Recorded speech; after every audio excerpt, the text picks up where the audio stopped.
Tukwaniriza nnyo ku Bukedde TV wano yonna gy'osinziira okutulaba olunaku lwakuna ennaku z'omwezi 22 tuli mwezi gwa mwenda omwaka 2022. Nze Sharifa Namuyomba okusomera amawulire agataaliko mutuntu ate omanye ebiki ebifudde mu ggwanga okuva ku makya mpaka weziwedde mukaga kitundu. Agataaliko mutuntu nga tandise ne gavumenti eyolekedde okufiira obuwanana bw'ensimbi singa tesitukiramu kutunuulira mbeera y'omuwala gw'ekindi mu bwikwe engeri gye guwangalamu katubifune mu bujjuvu. Guno gwe gumu ku myalo egisinga obunene ku nnyanja Victoria mu buvanjuba bwa Afrika nga kuwangalyako abantu abali mu mitwalo 4 n'omusobyo ku bugazi bwa kilometers 2 ku byalo ebiwera ddala 4 nga ku bino kuliko Jimbo, Kiyindi, Zinga ne Kabugoga. Ni mugwangola kuno nzirukanya mukene kujja mu maato wandete no kukalu. Kyekwa ninaza amaato ago imala nga mvayo azire no kukalu naye mutunda nga afuna sente. Nze ndi wakagaali sombako mukene nga ntwalirako abaanika ku lwazi. Gwagulwawo omwaka gwa 1968 era ne gutongozebwa yali minisita wa gavumenti z'ebitundu mu gavumenti ya Obote Kkalira. Ahubwo nenje bajje kujjana. Geza nti gavumenti eriko ennusu gy'enoga.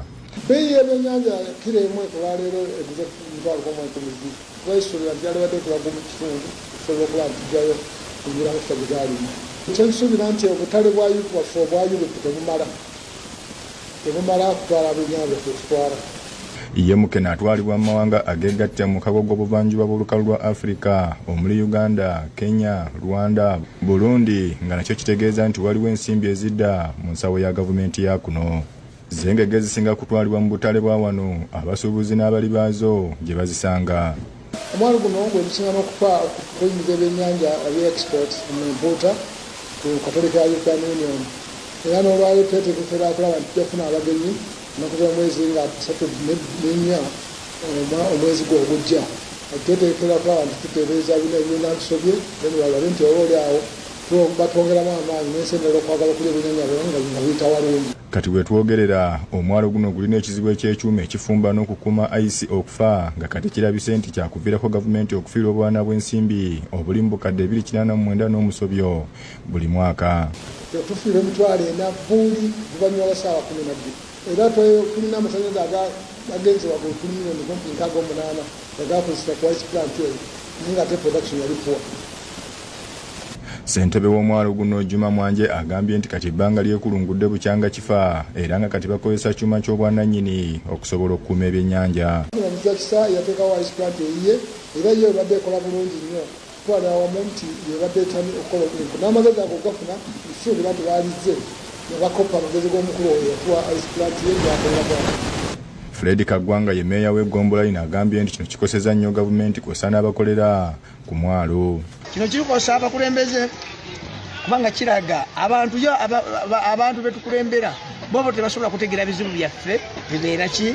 Kati omuntu wajja nga tewaliwo ice plant, tewaliwo ice ku ice plant najja nga ebyennyanja bye ne bivunda bavumaganya ffe abakulembeze abakulembera abantu balabanga ffe abatakola ki abatalina busobozi busobola kuloopinga oba kutegeeza gavumenti. Bano kati bakubidde gavumenti omulanga okulaba ng'esitukiramu ku nsonga eno bunnambiro.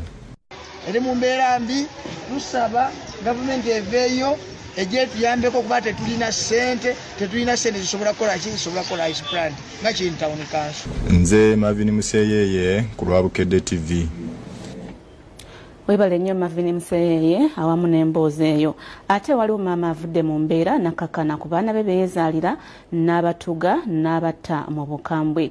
Assa abaana be musuubuzi wa Speya mu industrial area mu kibuga Mukono era ng'ekimuviiriddeko okukola ettemu lino tekinnamanyika.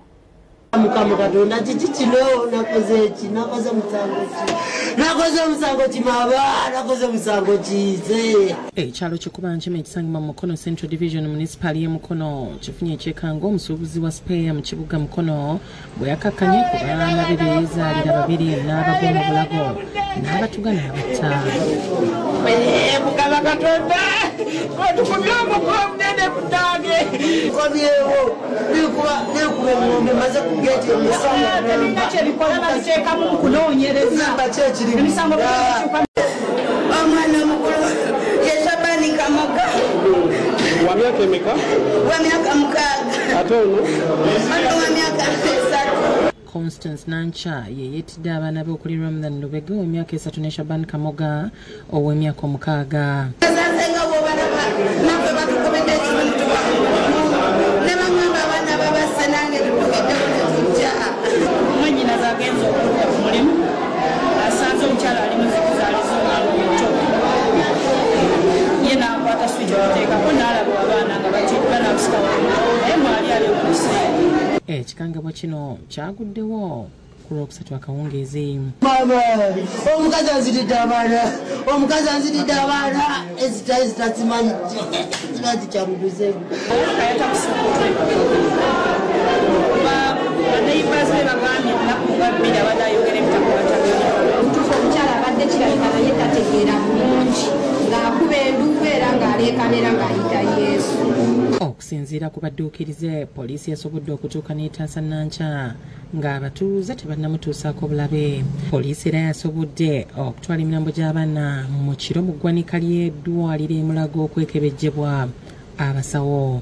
Sulait Ziwo w'ebyokwerinda ku kyalo alina byalambuludde. Genza okutuuka awo waliwo bannange bamukutta omukyala bamusibye bamutadde awo nga tebakkiriza bamukolaki bamukoonako naffe ne tugamba tebamukoonako paka abasirikale we bazze ne bakolaki bamutwala naye ekintu ekyo tubadde tuwulira kiwulire nga ku kitundu kyaffe tekiriiko.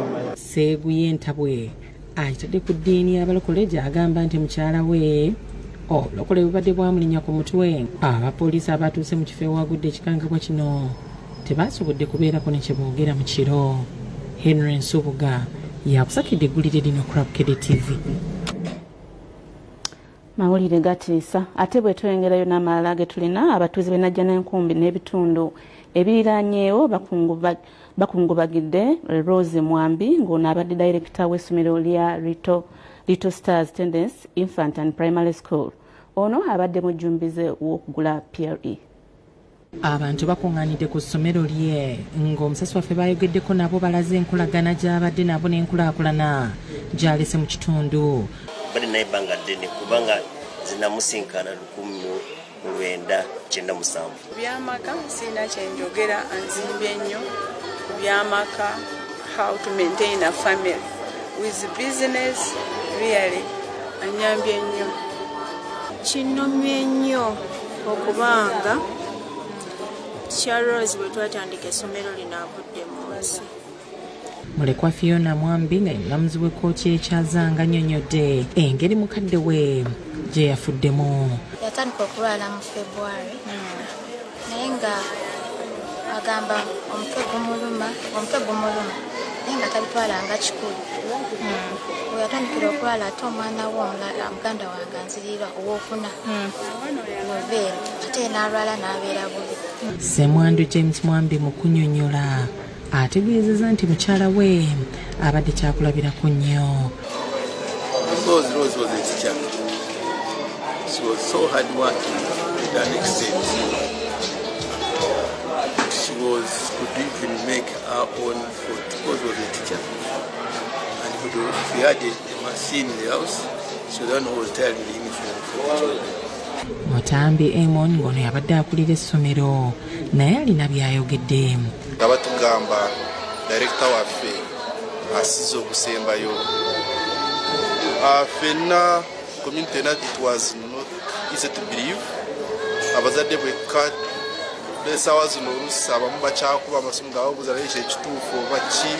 Abakulembeze abatwala ekitundu kino bategeeza nti wadde Rose Mwambi afudde wabaddewo ebadde tebigenda bulungi mu ssomero nga bwe bannyonnyola. Naye tukatusabe nti si byebyo era nammwe mwe mwakikoze mwe mundaba abali eyo nga mwakoze ebintu byakaloko kalenze bino eby'emitwe nga mwe mwaleese emitwe wano innamwe mujja kufa. Oli n'atuuka n'okugamba kunze naawe kuliko ateekwa okugwa eddalu oba watagwa ddalu ogenda kufa.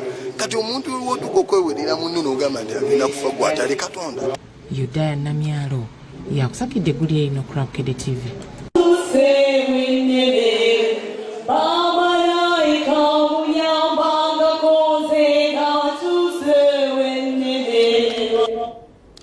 Mukama Musasire ebyamusoba ku katumulemu katono nnyo tukomawo n'ekitundu kyaffe ekyokubiri.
Tukwebaza okuba ng'okyekumidde ku Bukedde TV 1 tukomyewo n'ekitundu kyaffe ekyokubiri ekyagataliiko mu ttuntu. Tugiguddewo ne poliisi ng'eyambibwako kamera z'oku bizimbe bakutte omufiira badde amaze ebbanga ng'abatigomya.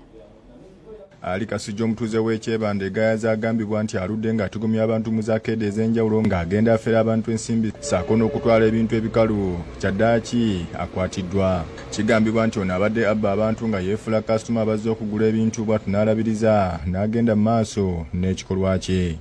Bano batulaze ebimu ku bifo mwazenga bbira wabula ngono yebalama kamera zaffe. Oluvannyuma abakulu abatwala ekizimbe kino bakwataganye ne poliisi ne bamugombamu obwala. Ogwasooka yajja yalina gyali myaka ng'ebiri emabega. Omukyala yalina botiiki najja n'amuvako obukadde bubiri kitundu n'amulekera ekitundu ky'emmotoka. Kati ogwokubiri gibadde mwezi nga gumu kitundu emabega. Yajja n'abba kasitoma waffe yamubako nga miliyoni ng'emitwalo 9. Njagalayo ebizigo bina nina mukazi wange n'abaana bali mu mmotoka abaana baza kusomera. Njagala ebizigo bina ne mugirayo ebizigo ne mbiteeka mu kaveera n'aŋŋamba n'akyuka n'aŋŋamba njala ne buli okutambala nabwa mukazi wange. Kati okutuuka omusogera ku kutambala omusajja ng'ayisizzamu omukono n'ajjamu ssente zaali mu mukono mu ndabirwamu eno ku tulonga. Ye omwogezi wa poliisi mu kampani emirwano Patrick Onyango ategeezezza bw'ati. Wadde afuuse omuze ey'okugenda eri mu Rwanda shopping mall mu Kisenyi nga ye atagetinga abasuubuzi abalina ssente ng'amaze okubaza ng'amaze okubala nti olina ssente mu drowa oba waliwo ebintu ebipya gwolese mu dduuka yajja n'ekisumuluzo nakulimba nti tadde wali motoka yange pa kino n'ekino genge eno agulawo drowa okubaki okuba ssente. Lugendo Crispo yakusakidde eggulire lino ku lwa Bukedde TV. Ate waliwo namwandu alajana olw'ettaka libamulekera n'abaana be omusenze ate okulimutwalako. RDC w'Nansana abiyingiddemu.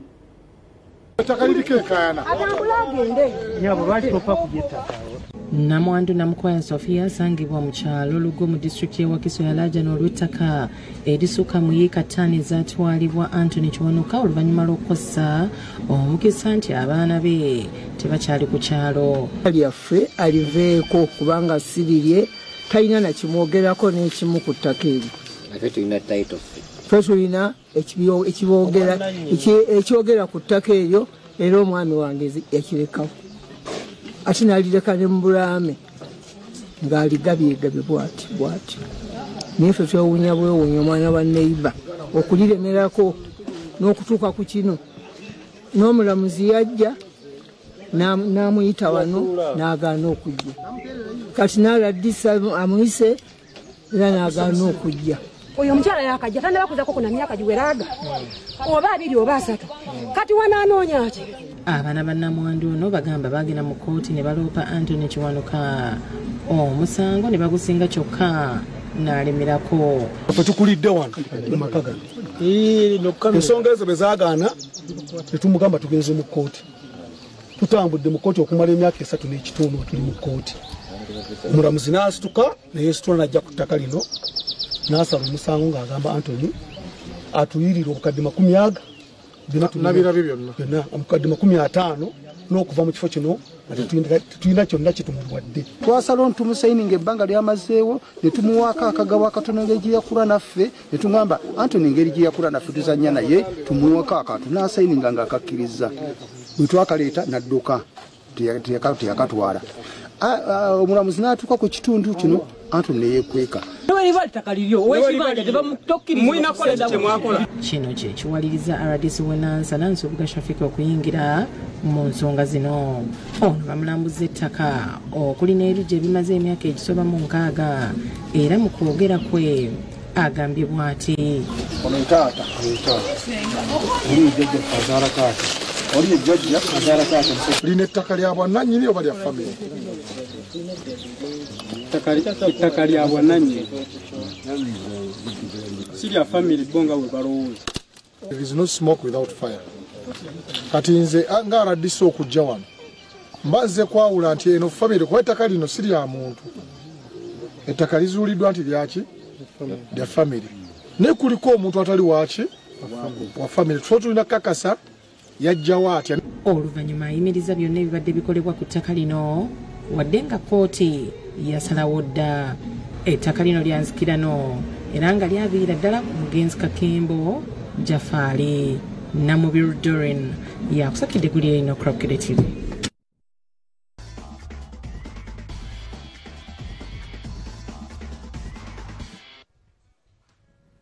Webale kubeera ng'oli ku Kkalira TV 1 atulaba olunaku luno olwaleero. Gano ge gataliiko mu ntuntu nga gabya mizannyo yenze Mpaji Farit.